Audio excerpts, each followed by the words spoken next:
Well, hello there, Dippers, and welcome back to Fantasy 15, the official fantasy football podcast of Sauce on the Side. As always, I'm your host, Drake, joined by the producer, the man, Leighton, Pip Chavantone. It's draft season, boys. It is draft season indeed. We're right around the corner. Last week, Lex told you not to be drafting your leagues. This week, he will tell you again not to draft your leagues. And, without further ado, Lex, Glasgow. Did you guys stretch before this? I don't think you're supposed to stretch before we do podcasts. If you listen to a 400 offensive lineman pound coach, you would agree with that. Guys, today what we're going to do is we are going to help you avoid sitting there on your draft day and looking at a list of guys that you say, oh shit, I didn't realize he switched teams. We're going to tell you whether or not guys are going to get a plus grade, whether or not guys are going to get downgraded from switching rosters, and even some of the other players that were already established on the team, whether or not they're going to go up, whether or not they're going to go down. But before we get to any of this, we need a little bit of pump-up music, so Leighton C, you know what to do.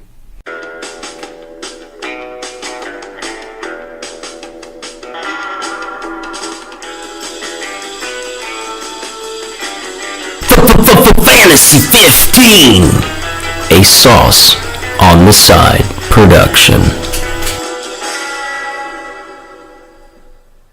Alright guys, so the way we're going to do this, we're going to go through division by division, and we're going to give you an update on which guys have switched teams, which we're going to call this our episode of New Faces, New Places. We're going to help you avoid that last minute realization that, I don't know, maybe Kirk Cousins has switched teams, or, you know, those are the obvious ones, but we're going to try to break it down, all the rookies, all the established guys in the league who switched teams. And we're going to start it off first with the AFC West.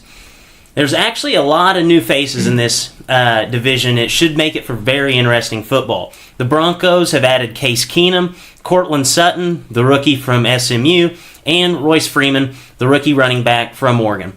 The Chargers, we're going to throw him back on this list. I know he played a little bit last year, or he didn't play at all last year. He didn't play a game? He did play a couple. I thought he did. I thought he did back at the very end last year. Yeah. Okay. The Chargers, they're basically getting back Mike Williams, so you can swipe the slate clean on him from last year because he did see so few snaps. But Mike Williams, stud wide receiver from Clemson, is healthy this year.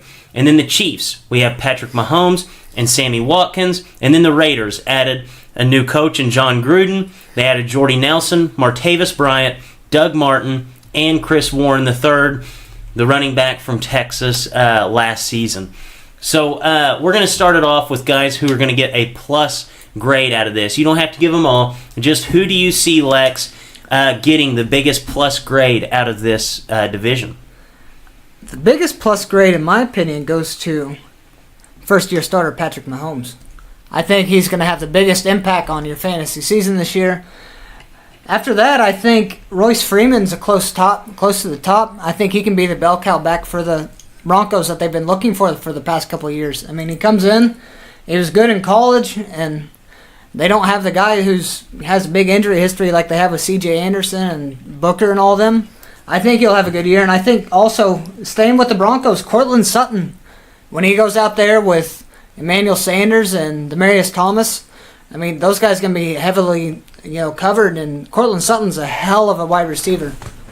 Right. So you like Courtland Sutton and Royce Freeman going to the Broncos. Kind of a big beneficiary of those two additions for this team would be Case Keenum. So do you see Case Keenum's production increasing from last year or decreasing?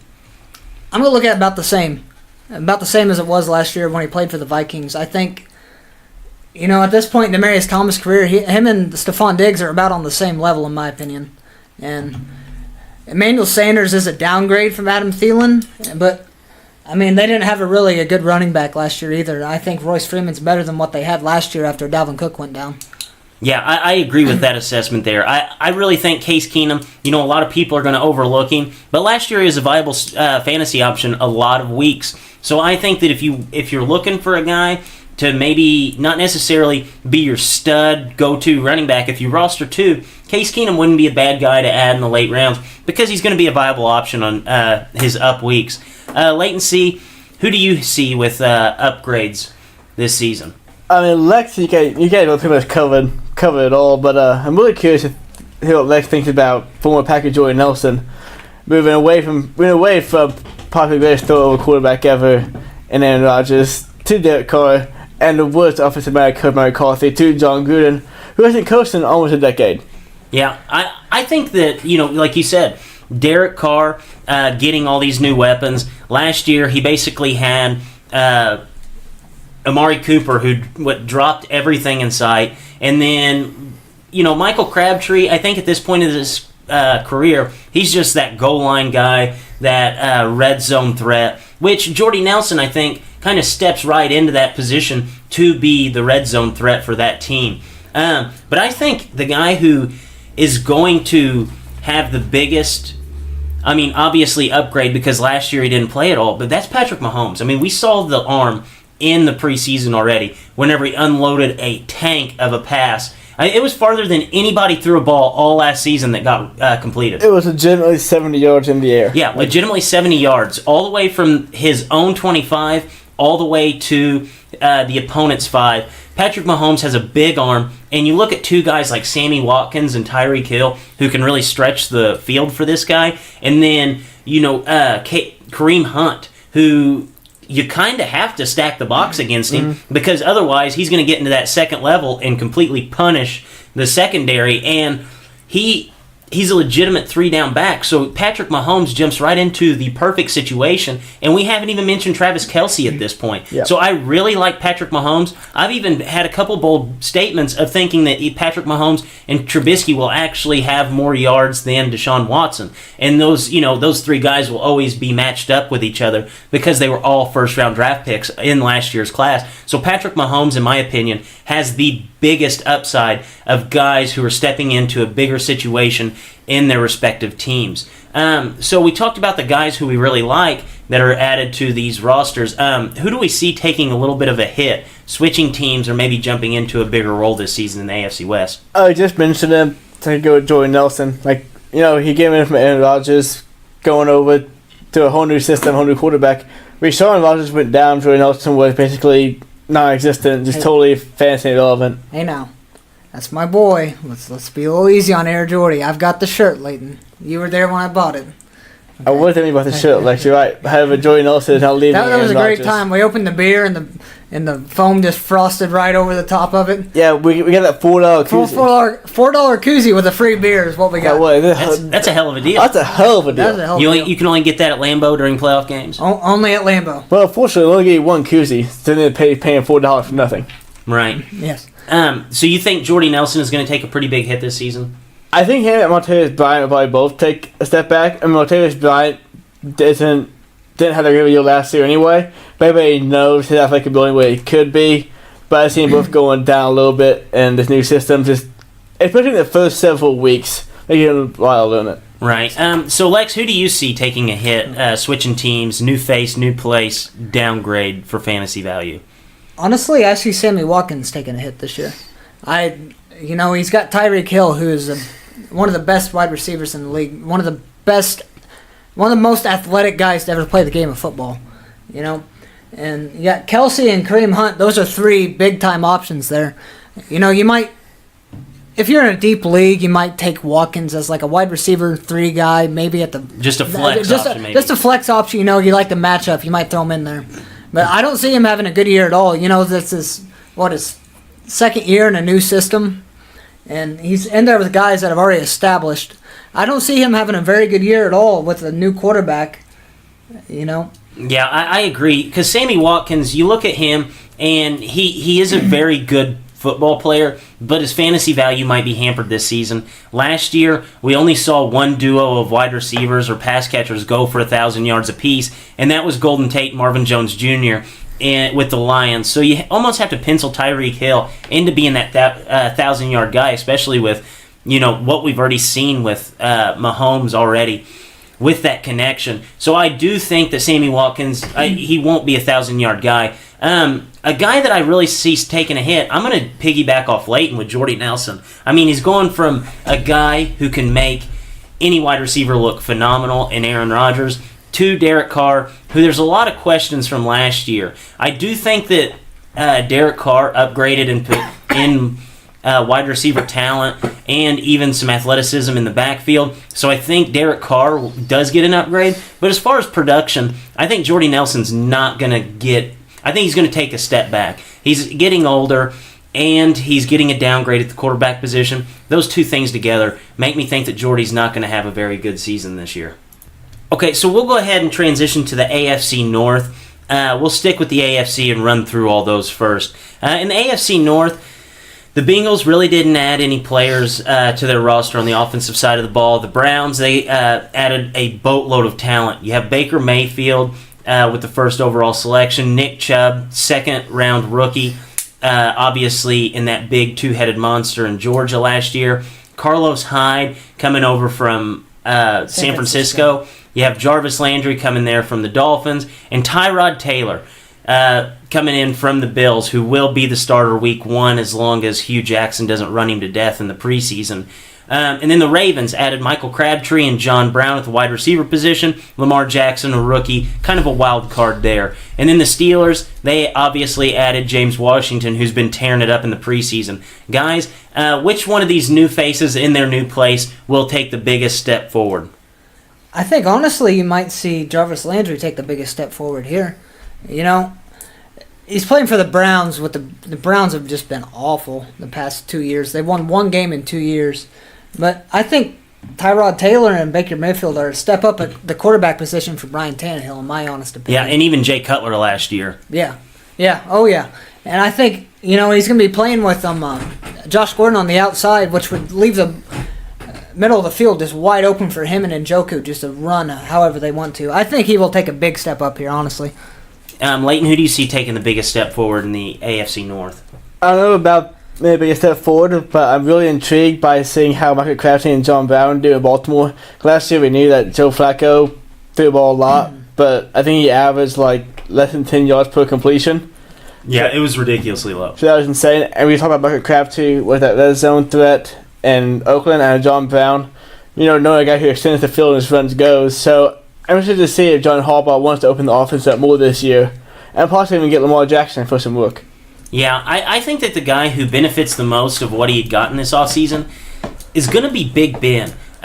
Because we didn't mention it with the Steelers, but they also added Mason Rudolph, and you guys had already heard Big Ben, and basically as soon as they drafted Rudolph, that he was there to stay. Last year, Big Ben had been talking about potentially retiring, and there was a lot left up in the air on his career. And you add in James Washington, which he's obviously a huge step above Martavis Bryant because he's going to be on the field as long as he's healthy. There's not that clubhouse cancer with Martavis Bryant. And he's going to have legitimately 3 receivers for the first time in a while. He's going to have AB, James Washington, Juju Smith-Schuster, all legitimate threats on the NFL football field. So I love Big Ben in this situation with 3 legitimate wide receivers.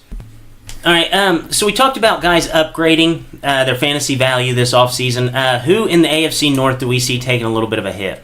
Carlos Hyde, I see him taking a huge hit. I mean, that's a full-blown committee there with the Browns between Chubb, Hyde, and Duke Johnson. There's no clear-cut guy who's just going to take over and be the lead back for that team. Yeah, I actually agree with you. I'm going to piggyback off you and cut into Leighton here. Carlos Hyde is going to take a huge hit. You looked at, he was in Shanahan's system last year in San Francisco, which we've seen has been able to keep 2 running backs fantasy relevant with Freeman and Tevin Coleman. Tevin Coleman, perfect example. 2 guys who were able to stay fantasy relevant in that system, and he was an okay fantasy option last year. He wasn't even an RB1 most weeks. So I would say that Carlos Hyde, he's in a shuffled backfield, a lot of mouths to feed there. Duke Johnson, Nick Chubb, and I think Carlos Hyde might eventually be the odd man out come the end of the season. Leighton, who do you see taking a big hit in the AFC North? I mean, yeah, for you guys already said Carlos Hyde. I mean, with Nick Chubb being there, maybe not week 1, but at some point in time, they're splitting carries and Carlos Hyde will be out of the offense. And from week 1, you got Duke Johnson playing on third down, getting all the catches. So I think Carlos Hyde, start the season off somewhat relevant, will be totally irrelevant by the end of the season. Yeah, I agree with that. I'd say, unless you're like desperate for a running back or something like that, just stay away from the Browns altogether. Yeah, I think Duke Johnson's going to be relevant just because of the fact that he's such a good pass In catcher. PPR, he'd be a good guy in DFS, but season long, I would kind of stay away from him. Yeah, I think that's going to be kind of a mess. I think the guy that I would target there would be like Duke Johnson late, just because of the Tyrod Taylor throwing the ball to the running back so much.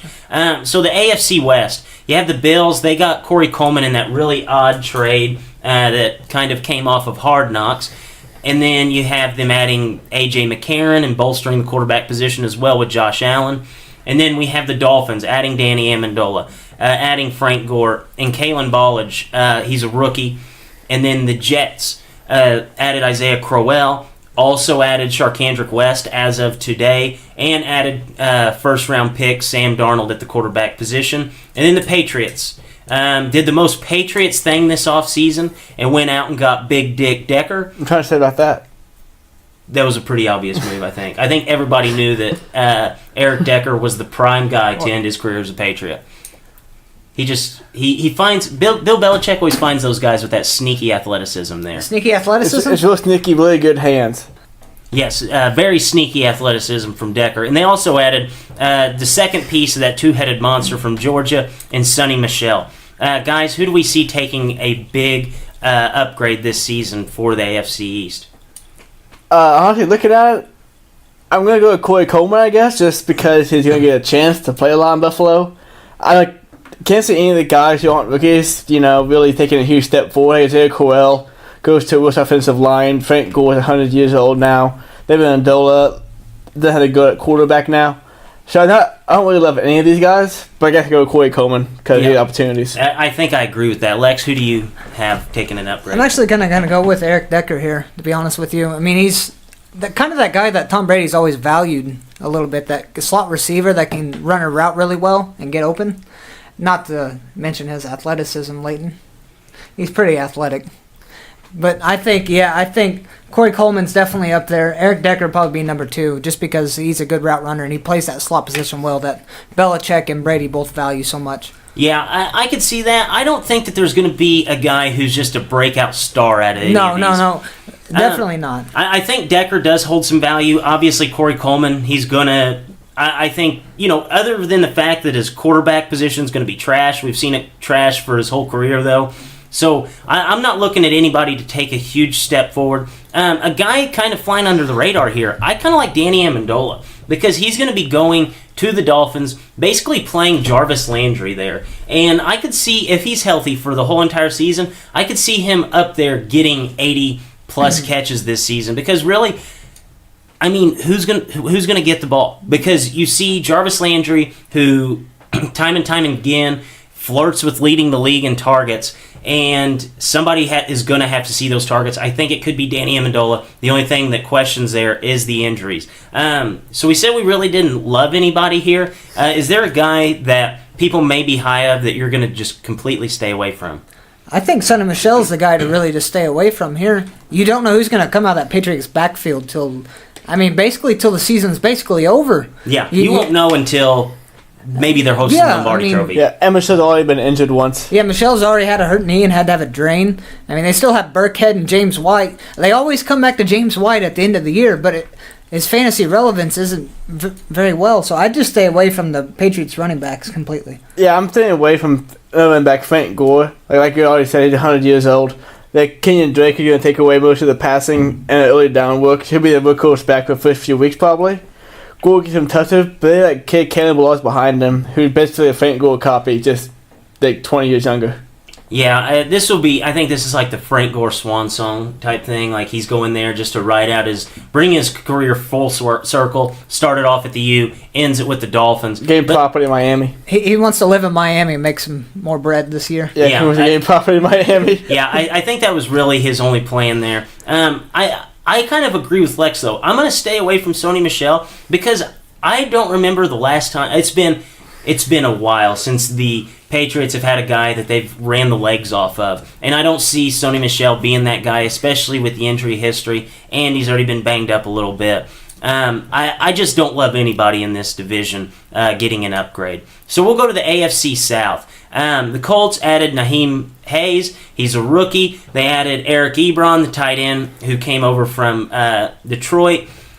The Jaguars, they added DJ Shark, rookie wide receiver from LSU. And the Titans added Dion Lewis. Texans really didn't see any change in their offense.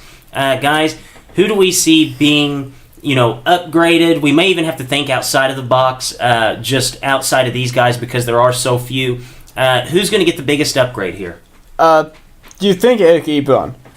That's about Detroit. You're super athletic. Involved in the offense, but can never learn the playbook. And maybe Stafford wasn't the best quarterback for him, but Andrew Luck. Oh, he just cannot catch, though.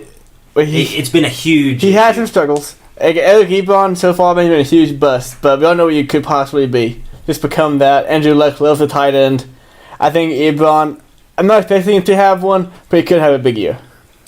I think it's whoever's playing for the Colts with Andrew Luck coming back are going to have the biggest fantasy uptick. The guy from the Jaguars, he might have a good year.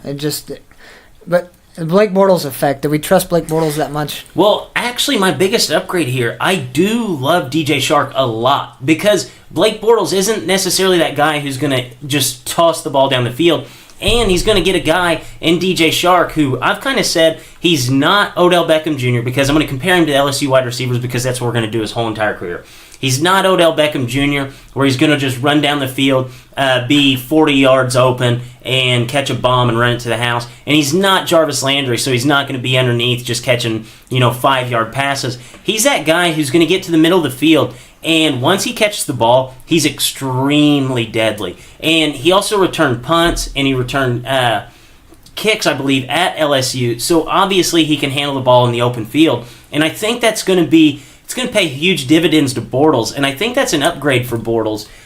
Just for the simple fact, he's not as good as a receiver as like Allen Robinson maybe, but he is that kind of guy that I think is going to flourish under Bortles. We saw Keelan Cole last year, able to catch and run a lot, and Bortles made him fantasy relevant a few weeks. Well, Keelan Cole, he's not as good as DJ Shark, and I think DJ Shark is going to be one of those guys that's fantasy relevant maybe week 8 in the NFL season.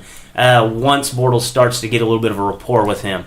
So we talked about guys that we really like. Who's going to take a little bit of a hit here with the new faces in the AFC South? Well, I think Dion Lewis obviously is the guy that is going to take the biggest hit here. He's not playing the Patriot system. I mean, he was that little scat back that they could run out of the backfield too and throw a pass every now and then. That doesn't seem to be Mariota's game at all. Dumping it off to the running back every now and then. I think he's going to take the biggest hit. And I think Ebron honestly might take the biggest hit too. I don't think he's going to have a very good year at all. No, especially whenever he's out there trying to split snaps with... the GOAT? Yes, Jack Doyle is the GOAT. And you have to think, Eric Ebron, in obvious run situations, he's not going to be out there. In those 50-50 downs where they could run or pass, they're going to have Jack Doyle out there because just in case they need him to block. And I think Jack Doyle is going to take a little bit of that fantasy relevance away from Eric Ebron. And another guy here that we haven't really mentioned is Derrick Henry. We looked at Derrick Henry at the end of the season after DeMarco Murray had retired. We're thinking, this guy could possibly take that next step. Dion Lewis does everything well that Derrick Henry does not do well. So I think that Dion Lewis is going to eat up into Derrick Henry's value, but he's not necessarily going to do enough for you to be fantasy relevant. It's not going to be very effective. It's not going to be effective fantasy-wise. It's going to be effective for game flow and what the Titans want to do, but for your fantasy team, it's not going to be very effective. No, I agree with you there. Leighton, who do you see taking a little bit of a hit in the AFC South? I mean, like I said, Dion Lewis, not only does he lose, a quarterback who's really good at throwing check down passes, he loses maybe the best coach in the history of football and a great game plans. He's really good at getting all his guys in the space he needs to be. I think Dion Lewis, he'll have some success this season, but I can see him taking a major hit. Yeah. If he can even stay healthy. You look at Dion Lewis's value for a football team, he got cut by the Browns. The only reason why he's relevant today is because he got into the mastermind of Bill Belichick. Nobody's going to be able to use him as efficiently like Belichick was able to do. So I think I'm not a huge fan of the Titans' running backs there. I think both of them are going to, they're going to be good football players, but not great for your fantasy team. So we'll actually switch over to the NFC West now. We'll start with the Cardinals. The Cardinals obviously added Sam Bradford to a 1-year deal. They got Josh Rosen in the first round of the draft. And they also added the stud wide receiver from Texas A&M in Christian Kirk. Then we go to the 49ers. Really the only move they did on the offensive side of the ball was to add Jerick McKinnon. The Rams signed Brandon Cooks to that massive deal. And the Seahawks added Rashad Penny and Brandon Marshall. So guys, of these players, new faces in the NFC West, who do we think is going to be the biggest beneficiary? I actually do like Brandon Cooks a lot this season. I know last year that the Rams used Target a whole lot in the slot and used a whole lot of receivers, but they paid Brandon Cooks a whole lot of money. And Sean McVay's a really smart coach. And I feel like they would not have given him the contract they gave him without him playing a single snap if it wasn't going to be a huge part of the offense. So, looking at it that way, I'm a huge fan of Brandon Cooks this season. Yeah, man, money does talk. Lex, who do you like in the NFC West? Well, he's not listed on this list, but I think Larry Fitzgerald gets the biggest uptick. He gets a huge upgrade at quarterback from what he had last year. Last year's quarterbacks were terrible. I mean, they were god-awful. He's got Sam Bradford, who can't throw a ball maybe 30 yards down the field, so he's probably going to be hitting that wide open. Got back up McKinnon's knee. Yeah, he might. And then you got Rosen, who's going to be like, oh, crap, who do I go to? Oh, crap, Fitz is wide open every play. I think he's going to get the biggest uptick. You know, I just think that Larry Fitzgerald is, and I think David Johnson will also get a big uptick because he has an upgrade at quarterback as well. Yeah, I actually love that pick. That's actually who I was going to go with. So it's kind of funny that he's not even on the list, but just because of the players that they put around him, Larry Fitzgerald's going to be a stud. Because Sam Bradford has always been that, kind of 10-yard guy, and that's Larry Fitzgerald's wheelhouse. He's averaged basically 10 yards per catch over the last 20 years? 20 years. So I think that Sam Bradford's always going to keep that ball in the middle of the field. He's going to find Larry Fitzgerald. And even if you do pencil Sam Bradford in for that season-ending injury, which he's penciled in for every single season, Josh Rosen steps right up to bat and he thinks, I'm going to go with who this offense knows at the wide receiver position, and that is Larry Fitzgerald. He's going to hit his veteran because that is who is going to keep the chains moving. I do like DJ getting an upgrade with Sam Bradford, kind of just a check-down machine, and it honestly would not surprise me if Larry Fitzgerald and DJ were two guys who got 1,000 yards this season through the air. So we talked about guys we really liked here. Who are guys that are taking kind of a downgrade now? I'm going to go quite the opposite of Leighton. I'm going to go with Brandon Cooks. I got to see it first because of, last year they had Sammy Watkins on the roster, and they basically didn't use him at all. And Brandon Cooks... They didn't pay him either. Well, that's true. But also, Sammy Watkins and Brandon Cooks have pretty much a similar style to what they like to do. They like to just try to get behind you and beat you and go down the field. Brandon Cooks might be a little better of a route runner than Sammy Watkins is. Not Sammy Cooks. But that'd be a hell of a player, wouldn't it? That would be Sammy Cooks. But I think Brandon Cooks does. I just got to see it before I believe it. I think McKinnon is probably the biggest drop because, he was awful last year in Minnesota. Averaged 3 yards per carry at the most. I just don't see him being able to make it as a full workload for the entire season. Yeah, I don't really hate any of the guys we named. I don't think any of them would take a major downtick, but McKinnon would be the one guy. Because we've already seen him be hurt already, and he's not the biggest guy ever, so can he take the full workload that Shanahan has said he's going to give him? I have my doubts, but, I think he'll go okay year still. Yeah, I think Jerick McKinnon will have an okay year. I don't think he's going to be good like everybody thinks he's going to be.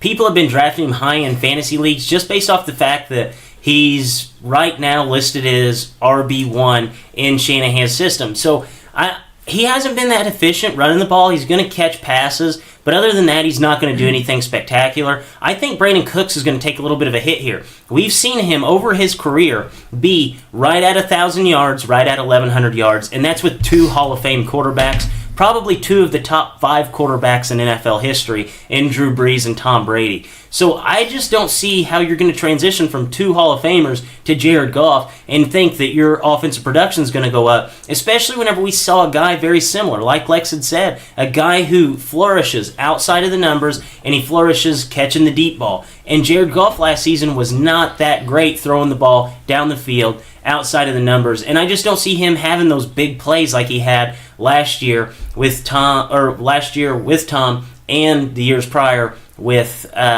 Drew Brees. So we'll go ahead and go to the NFC North. The Bears actually added a lot on offense with, obviously, the offensive head coach with Matt Nagy, very offensive-minded guy, Chiefs coach last year. Allen Robinson, wide receiver from the Jaguars, and drafted Anthony Miller, rookie wide receiver in the 2nd round from Memphis. And then the Lions actually got 2 running backs this season. So a team who didn't have any running backs now has 2 in LeGarrette Blount and Kerryon Johnson. Kerryon Johnson being the rookie from Auburn. And the Packers added their red zone threat. You lose a red zone threat, you add one in Jimmy Graham. And then obviously the Vikings got Kirk Cousins. Guys, who's going to take the biggest step forward being a new face in the NFC North? Before I tell you my player, I just want to say that I'm going to guarantee LeGarrette Blount gets at least 8 touchdowns this season. That feels like a definite low ball, but no matter where he goes, the team wins games and he gets touchdowns. But I think the biggest step forward, though, I'm going to go with Kirk Cousins. He goes from throwing to 12 prior, Jamison Crowder and Vernon Davis to throwing to Adam Thielen and Stephon Diggs and Kyle Rudolph. And now he has Dalvin Cook, who could be a great running back. So I like Kirk Cousins a whole lot this season, and the Vikings even going forward. You know what's kind of funny about that is you said the obvious upgrade to Kyle Rudolph from Vernon Davis. Kean Fahey, they call him Connor McFootball because he has that real heavy accent. Me and him actually got into a Twitter argument over whether or not Kirk Cousins upgraded in talent from Vernon Davis to Kyle Rudolph. I'm sure you're on the side of Kyle Rudolph being better than Vernon Davis because you're not an idiot. He first started that off with Kirk Cousins is going to learn real fast that Kyle Rudolph is not Jordan Reed. And I just fired back. I'm like, he doesn't have to be. Jordan Reed's played like 3 games the past 2 seasons. Yeah, I said, obviously, Kirk Cousins or Kyle Rudolph doesn't have to be Reed. He just has to be better than Vernon Davis because Vernon Davis, in his last 2 seasons, has played the identical amount of games as Jordan Reed has in the last 3 seasons, and over the last 2 seasons has been out-targeted than Jordan. He actually out-targeted Jordan Reed. So I don't see how you can think that that's a downgrade. It makes no sense. The only worry I have about Kirk Cousins is the Viking defense is really good. So how many games would they be playing from behind where he has to throw it 40-plus times? Yeah, that Vikings defense That's the only worry I have for Kirk Cousins. Yeah. Lex, who do you see taking the biggest step forward in the NFC North? Go ahead and call me a homer. Jimmy Graham. Jimmy Graham is going to take the biggest step forward. It only took Aaron Rodgers 4 passes in the preseason to find Jimmy Graham for a touchdown. Yeah, I actually do like that. He is going to take the biggest. If we're not, I'm not talking about who's going to have the best season, but the biggest step forward in fantasy is going to be Jimmy Graham, in my opinion. Aaron Rodgers is a major upgrade, in my opinion, over Russell Wilson in that system that he was playing in Seattle. I mean, you're playing with the best quarterback in the league, in my opinion, and the guy who's. They like to throw the ball in the red zone. They don't like to run the ball a bunch in the red zone. And you put one of the most physical freaks in all of the NFL and you give him Aaron Rodgers, I mean, you're going to see a huge upgrade in production there. He's going to be he might not have 1,000 yards this year, but his cap is definitely at least 10 touchdowns, in my opinion. Yeah, I think he's going to get at least 10 touchdowns. I really like Jimmy Graham jumping there because I think Russell Wilson, obviously, he's a great quarterback, but when have we ever seen in NFL history a guy who extends plays with his legs be successful with a tight end? Aaron Rodgers is more that traditional pocket passer. I mean, obviously he can extend plays with his legs, but that's not what he relies on. He stands high in the pocket where Russell's running around for a while. And for tight ends to run around 7-8 seconds and get open, that's really not really their game. Jimmy Graham's just kind of that guy who's going to run into you, turn around, Aaron Rodgers has the ball right on his helmet. Yeah. So I love that addition for Jimmy Graham. But the guy I think that's going to take there's actually a couple guys that are going to take a big step forward, I think. Obviously, Kerryon Johnson, I love him being there with the Lions. I think everybody in this division basically gets an upgrade. Allen Robinson, he's going from a season last year, I think we only caught one ball for 17 yards, was hurt for the whole entire season. Coming into Matt Nagy's offense, and I think he's going to be the premier guy that we see catching balls out wide for the Bears. So obviously, I like him as even high as a third, fourth round talent.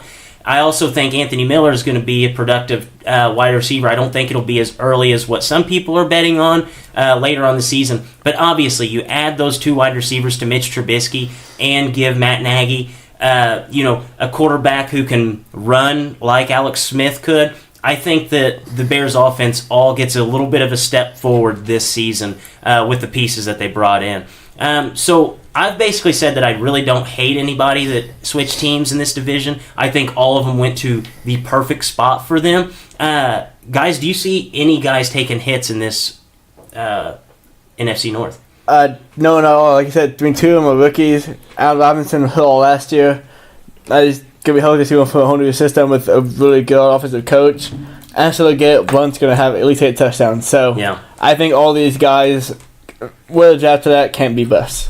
The only thing with Allen Robinson is we got to see him get the rust off a little bit. We got to see him get out there and have, playing a game. Playing in the preseason is nothing compared to playing in a regular season game. We got to see him get out there and to shake the rust off and start to flourish a little bit with the young quarterback. I think that's the only reason that Allen Robinson, he might just have a slow start, but I think he's going to have a good season overall. Yeah, I think he'll have a good season overall. Do you guys think that the only 2 guys who basically get left out of this whole entire situation is Theo Riddick and Amir Abdullah? Yeah, they're toast. Yeah, they're absolutely toast. Those guys are like 2-yard per carry monsters, and that's just falling forward. The only reason I could see them sticking with Theo Riddick is because he's good on pass situations. He's always been that guy. No matter who they've had at running back, they say, "Oh, 3rd and long, put Theo out there. Let him run a little screen pass." Yeah, but the only bad thing with Theo Riddick is that whenever he comes onto the field, the other team's going to know that it's a pass. Yeah, that's the only reason. Yeah, I think that they're going to try to ride Kerryon Johnson and then use LeGarrette Blount in those short yards. Try and stop it. Yeah, try to stop LeGarrette Blount. Good luck with that. So, guys, we'll go ahead and transition to the NFC East. Hopefully, we'll be able to find somebody other than the obvious who are going to take a hit here. The Cowboys, they obviously added Michael Gallup, who is a rookie wide receiver that basically everybody is raving about at this point. They also added Bo Scarborough to bolster that backfield. Eagles really didn't add anybody new. The Giants, obviously, they got Nate Solder to help with the offensive line, and they added Saquon Barkley, the rookie stud from Penn State. And then we have the Redskins, who this week actually signed Adrian Peterson to a 1-year deal, and Alex Smith. They acquired him from the Kansas City Chiefs. Guys, who do we see getting upgrades here? I don't think you can question Saquon Barkley. Like, Alex Smith goes to a lesser system. Adrian Peterson, 100 years old. With Scarborough, then he's going to be like a Gallup. Okay, he's rookie. Saquon Barkley, though, he's a stud. He's an absolute specimen. Taking a pick overall in the draft. You don't take a guy 2nd overall and not use him a shit ton. Like, he's going to be a touch monster. Yeah, and volume's everything. Yes, he is going to get a ton of touches this year. Lex, who do you like getting a big upgrade in the NFC East? I think Saquon's the obvious pick, but I'm going to go off the grid a little bit. Oh, we actually forgot Allen Hurns as well as a Cowboy now. Allen Hurns is a Cowboy. Allen Hurns is a Cowboy now. But I like Michael Gallup better than I do Allen Hurns, to be honest with you. I think the guy that gets the biggest uptick is I think Zeke gets a big uptick this year. He's going to be playing every single game. Leighton just rolled his eyes and looked at me. He's got Michael Gallup on the outside. He's going to be able to get the field a little spread open for him. I think Zeke takes the biggest uptick in my opinion. Yeah, and he might actually get a guy to block for him, man, like Dez when he's not getting the ball. That's no shit. So a guy, I'm kind of going outside the box here. You look at the Giants and you see Nate Solder added. Obviously upgrades the offensive line. Pat Shurmur comes in at head coach for the Giants. I could see Eli Manning being a sneaky quarterback 1 by the end of the season. I really like that he's obviously getting everyone back healthy from last season, and he's actually getting somebody who can block for him because the Giants' offensive line last year was atrocious, and it's going to take a little bit of pressure off of him because he can hand the ball off and be confident that running back's going to get him 4 yards per carry. Eli Manning, I think, takes a big uptick here. I think Jamison Crowder with Alex Smith. Jamison Crowder and Alex Smith, that combination just has success written all over it. Nice little slot option for Alex Smith. Really, so he's, anytime Alex Smith's in trouble, I feel like Jamison Crowder is going to be a guy who can kind of wiggle free and get some yards. Also, Adrian Peterson, I think if Adrian Peterson is healthy this season, I see Adrian Peterson, this is my bold prediction, getting 1,000 yards and being one of the very few running backs in NFL history to be over the age of 30 and be able to get 1,000 yards. You look at his season last year with the Cardinals, if he had played all 16 games for the Cardinals, he was on pace to get 1,000 yards last year.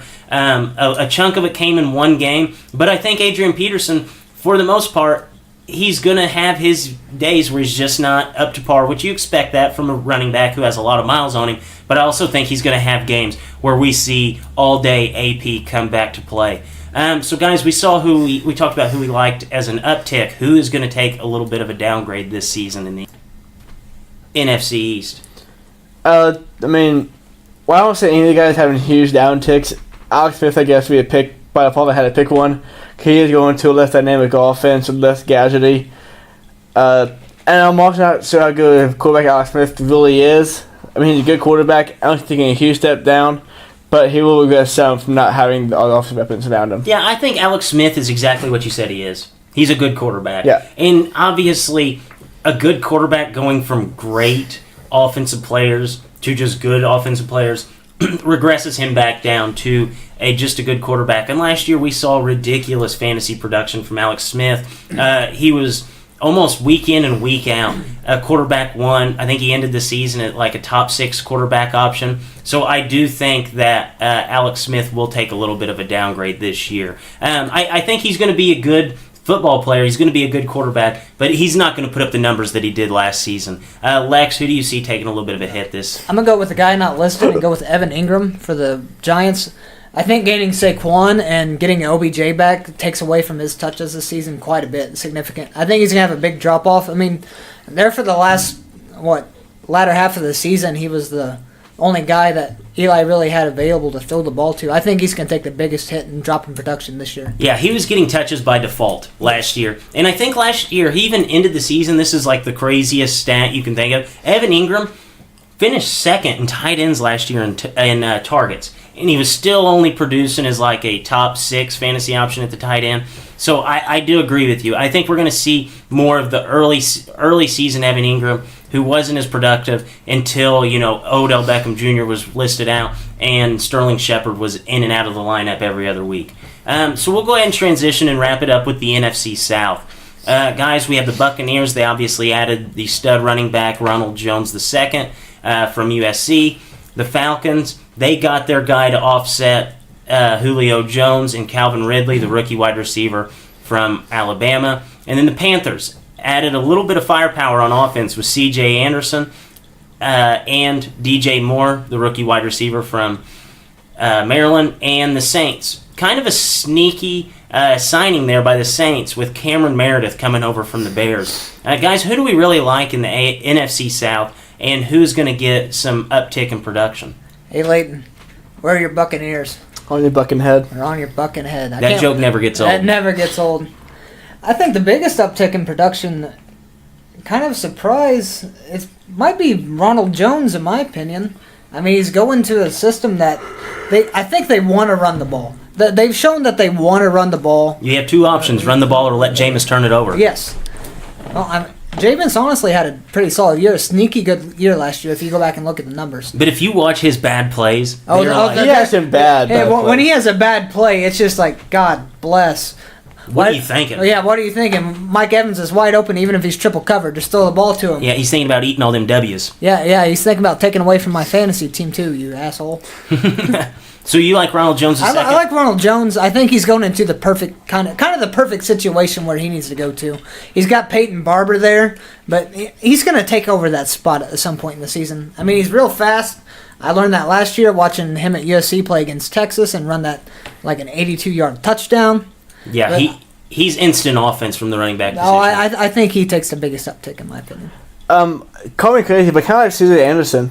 going to the Panthers. He's going to get all the goal line work. He's going to get all the short yardage work. He's been in the past few years, but he get a whole lot less touches this season. I don't think he could be an RB1, probably an RB2, but he'll have some week where he's good in the flex spot and flex numbers. And but what was last year, like C.J. Anderson, a lot from where he's going. Yeah, I do like C.J. Anderson in that position, maybe as a later round pick. I do really like DJ Moore being able to stretch the field for Cam Newton. I think that this is the upgrade that Cam Newton has. Now Cam Newton kind of has toys to work with. This is DJ Moore, in case you don't know, he's kind of like Ted Ginn if Ted Ginn was a good football player. So he can get down the field, he can get behind the secondary, and Cam Newton does have the arm strength to get the ball there. Whether or not they're going to connect is a whole nother story, but it gives Cam Newton that potential to be able to get the ball downfield because obviously, Funchess isn't going to extend the field. He's a good wide receiver, but he's not that deep threat that DJ Moore is. So really, I have a big uptick on all of the Panthers offense with DJ Moore and Cam Newton both getting the biggest upside off of that. And I think Cameron Meredith going to the Saints is a very, very good place for him.